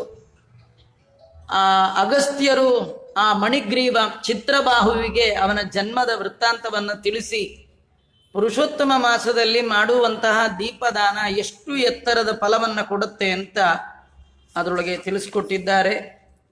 ಈ ಮಾಸದ ಮತ್ತೊಂದು ವಿಶೇಷ ಅಂದರೆ, ನಾವು ದಿನಾ ದೇವರ ಪೂಜೆ ಮಾಡುವಾಗ ಪೂಜೆಯ ಅಧಿಕಾರಕ್ಕಾಗಿ ಒಂದು ಮಂತ್ರವನ್ನು ಹೇಳಬೇಕು. ಅದು ಬ್ರಹ್ಮಪಾರ ಸ್ತೋತ್ರ ಅಂತ ಹೇಳ್ತಾ ಇದ್ದಾರೆ. ಇದು ಕಂಡು ಋಷಿ ಅಂತ ಅವರು ಈ ಮಂತ್ರವನ್ನ ಕಂಡುಕೊಂಡದ್ದು. ಇದರ ಜಪ ಮಾಡಿ ಸಿದ್ಧಿಯನ್ನ ಪಡೆದಿದ್ದಾರೆ. ಇದರ ಜಪ ಮಾಡಿದ್ದು ಈ ಅಧಿಕ ಮಾಸದಲ್ಲ. ಇದರ ಪ್ರಸಿದ್ಧಿ ಪಡೆದದ್ದು, ಇದು ಸಿದ್ಧಿ ಪಡೆದ ಸ್ಥಳ ಪುರುಷೋತ್ತಮ ಕ್ಷೇತ್ರ. ಅದ್ಯಾವುದಂದ್ರೆ ಪುರಿ, ಪುರುಷೋತ್ತಮ ಪುರಿ ಅಂತ ಅದು. ಆ ಪುರುಷೋತ್ತಮ ಪುರಿ ಅಲ್ಲಿ ಸಿದ್ಧಿಯನ್ನ ಪಡೆದಿದ್ದಾರೆ. ಈ ಅಧಿಕ ಮಾಸದಲ್ಲಿ ಈ ಬ್ರಹ್ಮಪಾರ ಸ್ತೋತ್ರ ವಿಶೇಷ ಸಿದ್ಧಿಪ್ರದವಾಗಿರ್ತಕ್ಕಂಥದ್ದು. ನಾವು ನಿತ್ಯ ಪೂಜೆ ಮಾಡುವಾಗ ಇದನ್ನು ಹೇಳ್ತೇವೆ, ಪ್ರಚೇತಸ ಊಚುಹು ಬ್ರಹ್ಮಪಾರಂ ಮುನಿ ಶ್ರೋತುಂ ಇಚ್ಛಾಮಪರಮಂ ಸ್ತವಂ ಜಪತಾ ಕಂಡುನಾ ದೇವೋ ಏನಾರಾಧ್ಯತ ಕೇಶವ ಸೋಮವಾಚ ಇದು ಕೂಡ ಭಾಗವತದಲ್ಲೇ ಬಂದಂತಹ ಕತೆ. ಪ್ರಚೇತಸರು ಅವರು ಸಮುದ್ರದ ಒಳಗೆ ಕುಳಿತು ತಪಸ್ಸನ್ನ ಮಾಡ್ತಾ ಇದ್ದಾರೆ. ಸಾವಿರ ವರ್ಷ ತಪಸ್ಸು ಮಾಡಿದ ಮೇಲೆ ಎಚ್ಚರ ಆದಾಗ ಸಮುದ್ರದಿಂದ ಮೇಲೆ ಬಂದು ನೋಡ್ತಾರೆ, ಓಡಾಡ್ಲಿಕ್ಕೆ ಜಾಗವೇ ಇಲ್ಲ. ಎಲ್ಲ ಕಡೆ ಮರ ಗಿಡಗಳು ಬೆಳೆದು ಬಿಟ್ಟಿತ್ತು. ನಮ್ಮ ಜಾಗದಲ್ಲಿ ನಮಗೇ ಇಲ್ವಲ್ಲ ಓಡಾಡ್ಲಿಕ್ಕೆ. ಸಿಟ್ಟಿಗೆದ್ದವರು ಕಣ್ಣಿಂದ ಸುಡುವಂತೆ ಮರ ಗಿಡಗಳನ್ನು ನೋಡಿದರೆ ಅವರ ತಪಶಕ್ತಿಯಿಂದ ಮರ ಗಿಡಗಳೆಲ್ಲ ಕಾಡು ಬೆಂಕಿ ಹತ್ಕೊಳ್ತು. ಆಗ ಔಷಧಿ ವನಸ್ಪತಿಗಳಿಗೆ ಅಭಿಮಾನಿಯಾದ ಸೋಮ ಬಂದು ಅವರಿಗೆ ಉಪದೇಶ ಮಾಡಿದ್ದಾನೆ. ಉಪದೇಶ ಮಾಡಿ ಅವರಿಗೆ ಅನುಗ್ರಹ ಮಾಡಿದ. ಅವರು ಮಾಡಿದ ಉಪದೇಶ ಏನು ಅದನ್ನೇ ಇಲ್ಲಿ ಹೇಳ್ತಾರೆ. ಸೋಮೋವಾಚ ಪಾರಂಪರಂ ವಿಷ್ಣುರನಂತ ಪಾರಃ ಪರಪರಾಣಾಮಪಿ ಪಾರಪಾರಃ ಸಬ್ರಹ್ಮ ಪಾರ ಪರಪಾರಭೂತಃ ಪರಪರೇಭ್ಯ ಪರಮಾರ್ಥರೂಪೀ ಸಕಾರಣಂ ಕಾರಣ ತಸ್ತತೋಪಿ ತಸ್ಯಾಪಿ ಹೇತು ಪರಹೇತು ಹೇತು ಕಾರ್ಯೇಷು ಚೈವಂ ಸಹಕರ್ಮ ಕರ್ತೃ ರೂಪೈರಶೇಷೈರವತಿ ಸರ್ವಂ ಬ್ರಹ್ಮ ಪ್ರಭುರ್ಬ್ರಹ್ಮ ಸರ್ವಭೂತೋ ಬ್ರಹ್ಮ ಪ್ರಜಾನಾಂ ಪತಿರಚ್ಯುತೋಸೌ ಬ್ರಹ್ಮಾವ್ಯಯಂ ನಿತ್ಯಮಜಂ ಸ ವಿಷ್ಣುರಪಕ್ಷಯಾದ್ಯೈರಖಿಲೈರಸಂಗೀ ಬ್ರಹ್ಮಾಕ್ಷರಮಜಂ ನಿತ್ಯಂ ಯಥಾಸೌ ಪುರುಷೋತ್ತಮಃ ತಥಾ ರಾಗಾದಯೋ ದೋಷಾಃ ಪ್ರಯಾಂತು ಪ್ರಶಮಂ ಮಮ ಯೇತದ್ ಬ್ರಹ್ಮಪಾರಾಖ್ಯಂ ಸಂಸ್ತವಂ ಪರಮಂ ಜಪನ್ ಆವಾಪ ಪರಮಾಂ ಸಿದ್ಧಿಂ ಸಸಮಾರಾಧ್ಯ ಕೇಶವಂ. ಇದು ವಿಷ್ಣು ಪುರಾಣ ಅಂತ ಅಲ್ಲಿ ಬರುವಂತಹ ಸ್ತೋತ್ರ. ಕಂಡು ಋಷಿಗಳು ಕಂಡುಕೊಂಡದ್ದು. ಸೋಮ ಪ್ರಚೇತಸರಿಗೆ ಉಪದೇಶ ಮಾಡಿರ್ತಕ್ಕಂಥ ಭಗವಂತನ ಪಾರಮ್ಯವನ್ನ ಹೇಳುವಂತಹ, ಭಗವಂತ ಎಷ್ಟು ಸರ್ವೋತ್ತಮ ಅಂತ ಹೇಳುವಂತಹ ಈ ಸ್ತೋತ್ರ. ಯಾರು ಈ ಭಗವಂತನ ಈ ಸರ್ವೋತ್ತಮತ್ವವನ್ನು ತಿಳಿತಾರೆ, ಯಾರು ಈ ಸ್ತೋತ್ರವ ಮೂಲಕ ಭಗವಂತನ ಒಂದು ಸ್ತೋತ್ರವನ್ನು ಮಾಡ್ತಾ ಇದ್ದಾರೆ, ಅವರು ರಾಗಾದಯೋ ದೋಷಾಹ, ಅವರ ಮನಸ್ಸಿನಲ್ಲಿರುವ ದೋಷಗಳು ರಾಗಾದಿಗಳು ಇದೆಲ್ಲ ಕಳ್ಕೊಳ್ತಾ ಇದ್ದಾರೆ, ಭಗವಂತನ ಪರಮಾನುಗ್ರಹಕ್ಕೆ ಪಾತ್ರರಾಗ್ತಾ ಇದ್ದಾರೆ. ಇದು ವಿಶೇಷವಾಗಿ ಈ ಮಾಸದಲ್ಲಿ ಪುರುಷೋತ್ತಮನ ಪ್ರೀತಿಗೋಸ್ಕರವಾಗಿ ಬ್ರಹ್ಮಸೂಕ್ತ ಈ ಬ್ರಹ್ಮಪಾರ ಸ್ತೋತ್ರವನ್ನು ಪಾರಾಯಣ ಮಾಡ್ತಕ್ಕಂಥದ್ದು ಅಂತ ಹೇಳ್ತಾ ಇದ್ದಾರೆ. ಇನ್ನೊಂದು ಪುರುಷೋತ್ತಮ ಸ್ತೋತ್ರ ಅಂತ, ಅದು ಕೂಡ ಬ್ರಹ್ಮ ಮಹಾಪುರಾಣದಲ್ಲಿ ಸ್ವಯಂಭೂ ಋಷಿಗಳ ಸಂವಾದದಲ್ಲಿ ಬಂದಿರತಕ್ಕಂಥದ್ದು. ಈ ಸ್ತೋತ್ರವನ್ನು ಕೂಡ ಈ ಅಧಿಕ ಮಾಸದಲ್ಲಿ ವಿಶೇಷವಾಗಿ ಪಾರಾಯಣ ಮಾಡಿ ಭಗವಂತನ ಅನುಗ್ರಹಕ್ಕೆ ಪಾತ್ರರಾಗಬಹುದು. ಇಂತಹ ಅನೇಕ ಸ್ತೋತ್ರಗಳು, ಅನೇಕ ದಾನಗಳು, ಅನೇಕ ಮಹಿಮೆಗಳಿಂದ ಯುಕ್ತವಾಗಿ ಬೃಹನ್ನಾರದೀಯ, ಪದ್ಮಪುರಾಣ ಇವೇ ಮೊದಲಾದ ಅನೇಕ ಪುರಾಣಗಳಲ್ಲಿ ಅಧಿಕ ಮಾಸದ ವಿಶೇಷ ನಿಯಮ ಮೊದಲಾದದ್ದನ್ನು ಹೇಳಿದ್ದಾರೆ. ಮಂತ್ರಾಲಯ ಪ್ರಭುಗಳ ರಾಘವೇಂದ್ರ ಸ್ವಾಮಿಗಳ ಈ ದಿವ್ಯ ಸನ್ನಿಧಾನದಲ್ಲಿ ಕೆಲವು ದಿನಗಳ ಕಾಲ ಯಥಾಶಕ್ತಿ ಯಥಾಮತಿ ಹೇಳುವ ಸೌಭಾಗ್ಯ ನನ್ನ ಪಾಲಿಗೆ ಬಂದಿರತಕ್ಕಂಥದ್ದು. ಯತ್ಕಿಂಚಿತ್ ಏನು ಈ ಜ್ಞಾನ ಕಾರ್ಯ ನಡೆದಿದೆ, ಮಂತ್ರಾಲಯ ಪ್ರಭುಗಳ ಅಂತರ್ಯಾಮಿಯಾದ, ಮುಖ್ಯ ಪ್ರಾಣನ ಅಂತರ್ಯಾಮಿಯಾದ, ಮಾಸ ನಿಯಾಮಕನಾದ ಪುರುಷೋತ್ತಮನ ಪಾದಾರವಿಂದಗಳಲ್ಲಿ ಅರ್ಪಣೆ ಮಾಡ್ತಾ ಇದ್ದೇನೆ. ಈ ಅವಕಾಶವನ್ನು ಮಾಡಿಕೊಟ್ಟಂತಹ ಇಲ್ಲಿನ ಎಲ್ಲ ಪದಾಧಿಕಾರಿಗಳು, ಶ್ರದ್ಧೆಯಿಂದ ಕುಳಿತು ಕೇಳಿದ ನಿಮ್ಮೆಲ್ಲರಿಗೂ ಕೂಡ ಆ ಭಗವಂತ ಹಿತೋಪ್ಯತಿಶಯವಾದಂತಹ ಜ್ಞಾನ, ಭಕ್ತಿ, ವೈರಾಗ್ಯಾದಿಗಳನ್ನು ಕೊಡಲಿ ಅಂತ ಹೇಳ್ತಾ, ಮತ್ತೆ ಕೂಡ ನಾಳೆಯಿಂದ ನನ್ನ ಉಪನ್ಯಾಸನೇ ಇನ್ನೊಂದು 5 ದಿನ ಕೇಳಲೇಬೇಕು, ಏನು ಮಾಡಲಿಕ್ಕಾಗಲ್ಲ. ನಾಳೆಯಿಂದ ರುಕ್ಮಿಣೀಶ ವಿಜಯ ಈ ಭಾಗವತ, ಈ ಮಾಸದಲ್ಲಿ ಭಾಗವತ ಸರ್ವೋತ್ಕೃಷ್ಟವಾದಂತಹ ಗ್ರಂಥ. ಅಧಿಕ ಮಾಸದಲ್ಲಿ ಯಾರು ಭಾಗವತವನ್ನು, ಭಗವಂತನ ಕೃಷ್ಣನ ಕಥೆಯನ್ನು ಶ್ರವಣ ಮಾಡ್ತಾ ಇದ್ದಾರೆ, ಅವ್ರಿಗೆ ಏನು ಪುಣ್ಯ ಬರುತ್ತೆ ಹೇಳಿ ಅಂತಂದರೆ, ಬ್ರಹ್ಮದೇವರಿಗೂ ಕೂಡ ಮಾತಿನಿಂದ ಹೇಳಿ ಮುಗಿಸ್ಲಿಕ್ಕೆ ಬರಲ್ಲಂತ, ಅಷ್ಟು ಉತ್ಕೃಷ್ಟವಾದದ್ದು. ಅಂತಹ ಅಖಿಲಾಂಡ ಕೋಟಿ ಬ್ರಹ್ಮಾಂಡ ನಾಯಕನಾದ ಪುರುಷೋತ್ತಮನಾದ ಶ್ರೀಕೃಷ್ಣನ ವೈಭವದ ಕಥೆಯನ್ನು ವಾದಿರಾಜ ಶ್ರೀಮಚ್ಚರಣರು 19 ಸರ್ಗದಲ್ಲಿ ಏನು ವಿಶೇಷವಾಗಿ ವರ್ಣನೆ ಮಾಡಿದ್ದಾರೆ. ಅದರಲ್ಲಿ ಕೆಲವು ಘಟ್ಟಗಳನ್ನು, ಕೆಲವು ಸಂಗತಿಗಳನ್ನು ನಾಳಿನಿಂದ ಒಂದು 5 ದಿನಗಳ ಕಾಲ ತಿಳಿಯುವ, ನೋಡುವ, ಚಿಂತಿಸುವ ಪ್ರಯತ್ನವನ್ನು ಮಾಡೋಣ ಅಂತ ಹೇಳ್ತಾ ಶ್ರೀಕೃಷ್ಣಾರ್ಪಣಮಸ್ತು. ಸರ್ವೇಂದ್ರಿಯ ಪ್ರೇರಕೇಣ ಶ್ರೀ ಪ್ರಾಣಪತಿನೇರಿತಃ ಯದವೋಚ ಮಹಂತೇನ ಪ್ರಿಯತಾಂ ಕಮಲಾಲಯ ಮಧ್ವೇಶಾರ್ಪಣಮಸ್ತು ಕೃಷ್ಣಾರ್ಪಣ.